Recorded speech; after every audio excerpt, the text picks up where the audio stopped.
Alors cette course, son ADN qui est en train de s'écrire, c'est d'aller à Madère, hein. Donc de toute façon, la course va aller à Madère.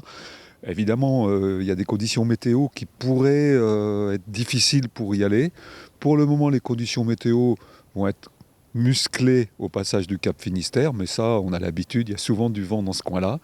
Et donc les bateaux vont aller tourner une des îles de l'archipel de Madère. On ne sait pas encore exactement laquelle. On attend encore un peu les derniers fichiers météo pour décider. C'est très intéressant car dans cette course, il y a plusieurs segments très intéressants. Le premier, ça va être d'aller jusqu'au Cap Finistère. Donc il y a la descente du golfe de Gascogne. Ça va être assez venté au départ. Et ensuite, avant d'arriver au Cap Finistère, le vent va mollir. Avant l'arrivée d'une dépression, où là, le vent va remonter assez fort. Et ça, on surveille ça de près parce que ça va être un peu difficile pour les concurrents. Ils ont ce qu'on appelle le DST, c'est-à-dire le passage réservé aux cargos.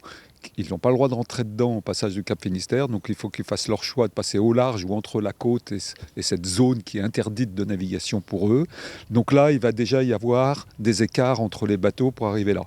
Ensuite, la descente le long du Portugal, qui peut se faire plus ou moins près des côtes. Souvent, dans la période estivale, on a un vent qui vient plutôt de nord. D'ailleurs, on appelle ça l'alizé portugais. Et là, ça va vite, en général, s'il y a un peu de vent. Mais là, avec cette dépression, s'ils sont très au large, il va y avoir des choix tactiques encore qui vont être importants. Donc là encore, il peut y avoir des écarts qui se créent. Les bateaux vont arriver pour tourner autour d'une des îles de Madère. Ça peut être soit Madère, soit Porto Santo. Et ensuite, il y a la remontée jusqu'à Lagos. Alors là, la remontée jusqu'à Lagos, c'est nouveau, hein, parce que cette course apporte sa nouveauté, c'est de faire un parcours qui va de Madère vers le nord, et Lagos en l'occurrence.